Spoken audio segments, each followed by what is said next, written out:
नोरमा group, जो सोचता है वो करता है। आपके अपने सपनों का आशियाना।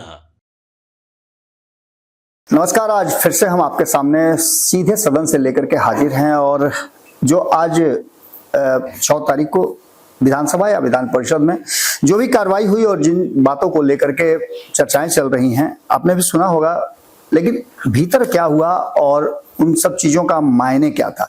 कल हमने एक खबर आपको दिखाई थी बंशीधर बिजवासी की, उस खबर का आज जवाब आया है, हम उस पर बात करेंगे। लेकिन सबसे पहले हम आपको बात कर दें कि आज एक बार फिर से सदन में विधानसभा की बात करें तो नोकझोंक थोड़ी बहुत हुई और अंततः सीधे नीतीश कुमार को बाहर आना पड़ा और नीतीश कुमार ने जो नाराज सदस्य थे उनसे कहा कि अगर आपका कोई डिमांड है तो आप सीधे हमारे पास लिख सकते हैं, आपकी समस्याओं का निदान किया जाएगा। सरकार निदान करने के लिए ही है। इसी बीच में आपको बता दें कि महबूब अली जो हैं वो अपनी बात रख रहे थे। इसी बीच में नंद किशोर यादव ने भी कुछ टिप्पणी की, वो भी आपको बताएंगे। लेकिन इसके साथ साथ हम सबसे पहले आपको बता दें कि आज जो सबसे बड़ी बात हुई वो थी कि 2024-25 के आय व्यय का से संबंधित तृतीय अनुपूरक व्यय विवरणी का उपस्थापन जो है वो दिनांक 6 तारीख को यानी आज किया गया, जिसके तहत जो तृतीय अनुपूरक व्यय विवरणी थी उसमें 2024-25 में प्रस्तावित राशि जो है वो 11,187.1477 करोड़ रुपए की थी।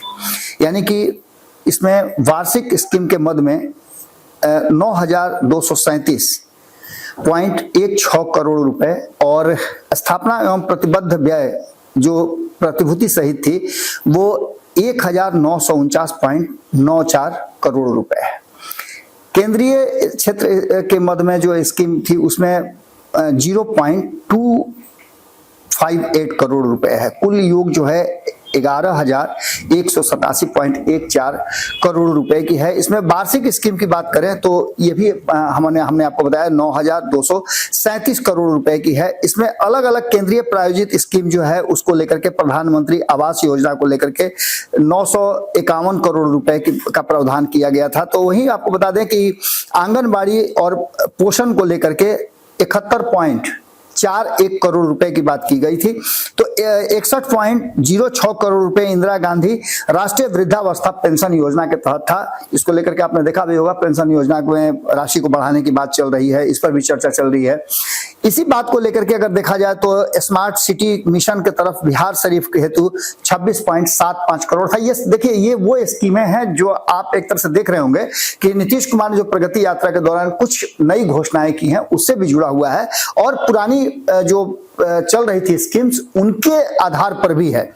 आपको बता दें केंद्रीय प्रायोजित स्कीम के तहत राज्यांश के तौर पे जो प्रधानमंत्री आवास योजना के तहत था 1340.66 करोड़ रुपए है। तो वहीं राष्ट्रीय स्वास्थ्य मिशन हेतु 450 करोड़ रुपए की व्यवस्था की गई थी। 424 करोड़ रुपए राष्ट्रीय ग्रामीण आजीविका मिशन हेतु था। तो 160 करोड़ रुपए प्रधानमंत्री ग्राम सड़क योजना हेतु आवंटित की गई थी। इसका भी हिसाब किताब उसमें दिया गया। 155.29 करोड़ रुपए प्रधानमंत्री आवास योजना शहरी क्षेत्रों के लिए, हमने आपको बताया था कि ग्रामीण क्षेत्रों के लिए, अब शहरी क्षेत्रों की बात कर रहे हैं। 100 करोड़ रुपए महात्मा गांधी राष्ट्रीय ग्रामीण योजना गारंटी के रूप में थी। तो वहीं आपको बता दें कि इसमें पेयजल को लेकर के और जल जीवन मिशन जो कार्यक्रम चल रहा है सरकार, केंद्र सरकार का या राज्य सरकार, उसके तहत 65 करोड़ रुपए की व्यवस्था की गई थी। तो 63.50 करोड़ रुपए की पटना स्मार्ट सिटी मिशन हेतु की गई थी। 56.77 करोड़ रुपए Bihar Sharif smart city mission हेतु था। तो 47.61 करोड़ रुपए सक्षम आंगनबाड़ी पोषण हेतु राशि का आवंटन किया गया था। राज्य की स्कीम भी इसी तरह से थी, जिसमें राज्य की स्कीम में 4,974 करोड़ रुपए की पूरी स्कीम थी, जिसके लिए हमने आपको बताया भी था कि इसमें विद्युत प्रक्षेत्र से लेकर के पुलिस भवनों के निर्माण को, माध्यमिक विद्यालयों को, सड़क पुल पुलिया के निर्माण को, कामकाजी महिलाओं के छात्रावास को लेकर के निर्माण को लेकर के, इसके बाद इंटरमीडिएट उत्तीर्ण प्रोत्साहन राशि को लेकर के, या फिर मुख्यमंत्री बालिका पोशाक योजना के तहत जो 130 करोड़ रुपए का प्रावधान किया गया था। इसके बाद 100 करोड़ रुपए की मुख्यमंत्री स्नातक उत्तीर्ण प्रोत्साहन योजना था। ये सब मुख्यमंत्री की महती योजनाएं हैं जिन योजनाओं को लेकर के मुख्यमंत्री नीतीश कुमार ने कई घोषणाएं की हैं और हर वर्ष इसे बांटे जाते हैं। इसका भी इसमें वर्णन किया गया था। 100 करोड़ रुपए मुख्यमंत्री ग्रामीण सड़क उन्नयन योजना हेतु था, 90 करोड़ रुपए लोहिया स्वच्छ बिहार अभियान के तहत था, तो गव्य प्रोजेक्ट के लिए 61 करोड़, अनुसूचित जाति से संबंधित भवनों के निर्माण के लिए 60 करोड़, तो पर्यटकीय संरचनाओं के विकास हेतु 50 करोड़ रुपए की व्यवस्था की गई, 30 करोड़ रुपए महिला संवाद कार्यक्रम हेतु रखा गया था। आपको पता ही होगा कि नीतीश कुमार लगातार जीविका के साथ साथ महिलाओं को लेकर के और कई योजनाएं चला रहे हैं। उन योजनाओं को लेकर के भी नीतीश कुमार अक्सर चर्चा करते रहते हैं और इन योजनाओं का उसमें समावेश किया गया था। इन सारी बातों को लेकर के विभिन्न क्षेत्रों में वेतनादि के मद में 489.44 करोड़ रुपए का प्रावधान किया गया था। स्थापना एवं प्रतिबद्ध व्यय मद के अतिरिक्त प्रावधान का प्रस्ताव भी किया गया था, जिसमें आपको बताया हमने कि विभिन्न विभागों के वेतनादि के लिए तो वही 301.18 करोड़ रुपए नगर निकाय के बकाये विद्युत विपत्रों के भुगतान हेतु आवंटित किया गया था। 500 करोड़ रुपए जो है वो ग्रामीण सड़कों के अनुरक्षण मरम्मत हेतु किया गया था। तो वहीं आपको बता दें, देखिए इसके बाद हम विधानसभा में भी आते हैं और विधानसभा में हमने आपको बताया था कि मुख्यमंत्री नीतीश कुमार को क्यों इंटरवेन करना पड़ा और इसके बाद क्यों अध्यक्ष को ही डायरेक्ट आकर के जो बातें कहनी पड़ी, और इसको लेकर के आपको पता है कि थोड़ा सा अक्षर के अंतर को लेकर के जो बातें हुई थी, बड़ा मजाकिया लहजे में सारी बातें घूम करके आ गई, 3 तलाक तक की बात आ गई, वो भी आपको हम बताएंगे। लेकिन उससे पहले आपको बता देते हैं कि 250 करोड़ रुपए जो है वो OPRMC के अंतर्गत पथ निर्माण विभाग द्वारा सड़कों के अनुरक्षण मरम्मत हेतु था। 78.05 करोड़ रुपए अंतःलेखा अंतरण के अंतर्गत सामंजस्य हेतु रखा गया था। तो 45 करोड़ रुपए बिहार लोक प्रशिक्षण एवं ग्रामीण विकास संस्थान बिपार्ड को सहायता अनुदान के रूप में दिया गया था। केंद्रीय क्षेत्र की स्कीम के मद में अतिरिक्त प्रावधान किया गया था, जिसमें केंद्रीय क्षेत्र स्कीम के मद में प्रस्तावित राशि 2.58 लाख रुपए जनगणना 2021 के बकाया भुगतान हेतु प्रस्तावित किया गया था। ये हमने आपको बताया तृतीय जो थी वो अनुपूरक व्यय विवरणी का ये सरकार ने खर्च कर दिया है। अब हम आपको एक बहुत छोटा सा इंट्रो दे देते हैं कि क्या हुआ जब बंशीधर ब्रजवासी ने पत्रकारों का सवाल उठाया था। उन सवालों के जवाब अब उत्तर आ गए हैं। इसमें उत्तर को कहा गया है, जो प्रथम उनका सवाल था कि क्या यह सही है कि राज्य के कार्यरत पत्रकारों को उनके प्रतिष्ठान RNI नंबर एवं इसे प्राप्त शपथ पत्र के आधार पर कल्याणकारी बीमा योजना का लाभ दिया जा रहा है। अस्वीकारात्मक है। बिहार राज्य पत्रकार बीमा योजना नियमावली 2014 छाया प्रति संलग्न की कंडिका 15 की शर्तों के तहत पत्रकारों को बीमा योजना की आच्छादित किया जाता है। यह सरकार का जवाब था। इसके बाद दूसरा जो उनका सवाल था कि पत्रकारों के लिए पेंशन योजना की शुरुआत की गई है, किंतु इसके लिए पत्रकारों के 20 वर्षों के कार्यानुभव एवं वेतन विवरणी की शर्तें लागू की गई हैं। इस पर सरकार ने इस प्रश्न को स्वीकार किया था और बिहार सरकार ने बिहार पत्रकार सम्मान पेंशन योजना की नियमावली 2019 के अधीन शर्तों के अनुरूप सम्मान पेंशन लाभ दिया जाता है। कम से कम 20 वर्षों तक पत्रकारिता का कार्यानुभव होने के उपरांत सम्मान पेंशन आच्छादित किया जाता है। ये बातें तो पहले भी हम आपको बता दिए हैं। इसमें पारिश्रमिक सत्यापन हेतु संस्थानों द्वारा निर्गत TDS प्रमाण पत्र अथवा भविष्य निधि संगठनात्मक या अन्य जो भी कागजात उपलब्ध हो, सक्षम कागजात हो, उसके आधार पर इसे शामिल किया जाता है और दिया जाता है। लेकिन इन सारी बातों के साथ साथ कई ऐसी बातें थी जिसको लेकर के सवाल भी पूछे गए थे। हालांकि इसमें कई सवाल थे जो कहीं ना कहीं इस बात की तरफ इशारा कर रहे थे कि जो बंशीधर ब्रजवासी ने सवाल खड़े किए हैं, उन सवालों का जवाब सरकार ने दे करके, जो कल हम खबर कर रहे थे कि सरकार भाग रही थी, आखिर सरकार ने कई सवालों को अस्वीकार भी किया है और कई सवालों को स्वीकार भी किया गया है। लेकिन सरकार इस पर सोचना शुरू कर चुकी है। इसके इंटरनल बातें हम आपको बता रहे हैं कि सरकार ने इन सभी विषयों को जो बंशीधर ब्रजवासी ने उठाया है उसको अहम माना है और आगे पत्रकारों को लेकर के बहुत सारी बातें अब आगे आपको देखने को मिलेगी। इसके लिए कई RTI का हवाला और कई चीजों का हवाला दिया जा रहा है।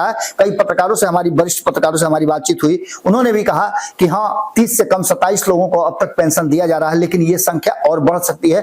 थोड़ा सा नियमों में लचीलापन लाया जाए, क्योंकि बहुत सारे ऐसे पत्रकार हैं जो स्वतंत्र रूप से पत्रकारिता भी कर रहे थे और 20 साल क्या वो 30 साल से पत्रकारिता कर रहे हैं, लेकिन उन्हें इस स्कीम के तहत लाभ नहीं मिल रहा है, जिसको लेकर के लोगों की कहीं ना कहीं मंशा थी कि अगर सरकार इस पर थोड़ा सा और लचीला रुख अपनाए और नियमों में थोड़ा सा ढील दे। लेकिन खैर, अब इसके बाद हम आपको विधानसभा की तरफ आते हैं। क्योंकि उच्च सदन था, इसलिए उच्च सदन की बातें हमने पहले की, जबकि आपको ये पता है कि कोई भी बिल आता है तो पहले विधानसभा में आता है, उसके बाद विधान परिषद में भेजा जाता है।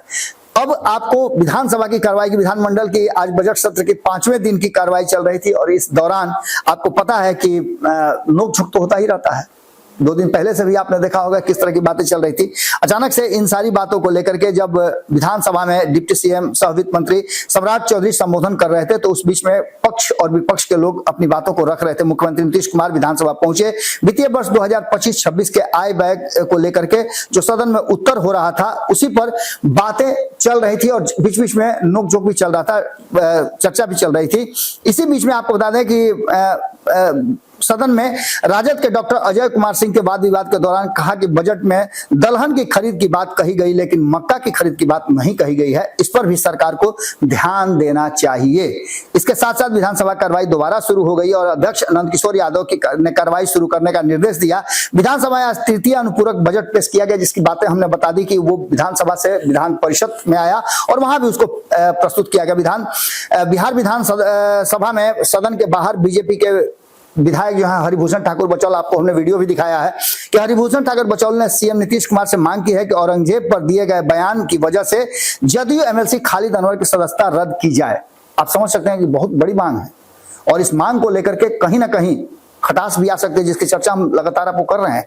लेकिन इसके बाद खालिद अनवर ने औरंगजेब के विषय में जो कहा था कि इतिहासकारों का मानना है कि औरंगजेब एक अच्छे शासक थे, इस पर उन्होंने कहा है। इसके बाद आपको बता दें कि कार्रवाई के दौरान कांग्रेस के विधायक अजीत शर्मा ने रोड नेटवर्क मेंटेनेंस का सवाल उठाया था। अजीत शर्मा ने कहा कि भागलपुर में 300 करोड़ रुपए की लागत से 30 किलोमीटर लंबी स्मार्ट रोड नेटवर्क के मेंटेनेंस का काम चल रहा है। इस पर मंत्री जीवेश मिश्रा ने कहा कि सड़क का मेंटेनेंस चल रहा है, कोई स्पेसिफिक जानकारी है तो बताएं, उस पर काम क्या किया जा सकता है। इसके साथ साथ आपको बता दें कि माले विधायक के हाथ में पोस्टर थे। विधानसभा अध्यक्ष ने तुरंत मार्शल को आदेश दिया कि पोस्टर हटा दें। वाम दलों के प्रदर्शन पर मजाकिया लहजे में विधानसभा अध्यक्ष ने कहा, जिसकी चर्चा हम शुरू में आपको कर चुके हैं, कि उन्होंने एक ऐसा मजाक कर दिया जिस मजाक का अर्थ ही बदल गया। और नंदकिशोर यादव ने विधायक महबूब आलम से कहा कि अगर आपका नाम महबूबा होता तो जितना आप हंगामा करते हैं आपको 3 तलाक हो गया होता।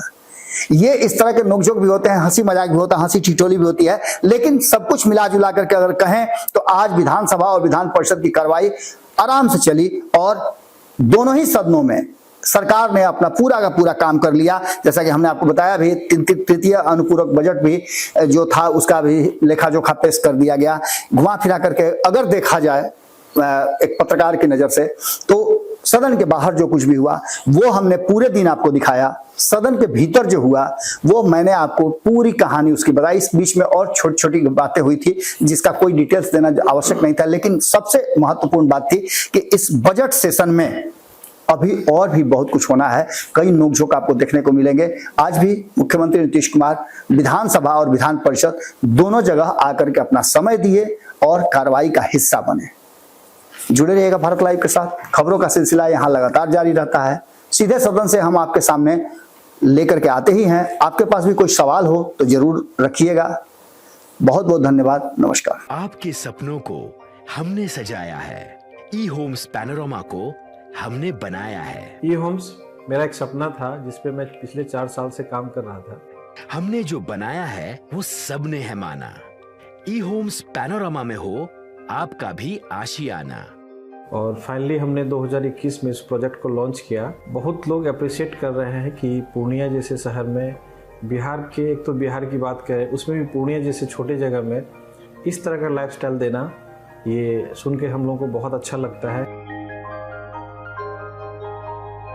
ई होम्स में हमने कुछ और भी किया है, जैसे हम जिस जगह में रह रहे हैं हमारे फैमिली सिक्योर हो, उनको सिक्योरिटी का ध्यान में रखा है। आपकी सुविधा और सुरक्षा आपके लिए खास है, ये आपका विश्वास है। इसमें आर्टिफिशियल इंटेलिजेंस का 7 लेयर सिक्योरिटी का हमने इस्तेमाल किया है। लस ग्रीन कैंपस को बनाया है। यदि हमारा बाउंड्री वाल है तो वो वर्टिकल गार्डन है।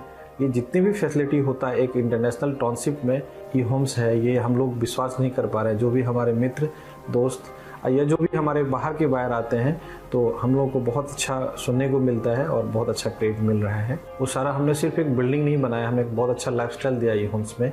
और मेरा एक सपना था जिसको मैं आज फुलफिल होते हुए देख पा रहा हूँ। ये आपका आवास है। ई होम्स पैनोरामा में अब आपका निवास है। E homes panorama, luxurious lifestyle redefined. Panorama group, जो सोचता है वो करता है। अगर ये वीडियो पसंद आई और वह बिहार के राजनीति और बिहारियत से सरोकार रखेनी तो सब्सक्राइब बटन दबा के चैनल के सब्सक्राइब कर ली। ओजे एगो घंटी बा, ओकरा बटन दबा देला से कुल सटीक और मारक खबर रुआ मुफ्त में मिल जाई। अगर रुआ पत्रकारिता के हमनी के नया प्रयोग में सहयोग कर चाहतानी तो ज्वाइन बटन दबा दी।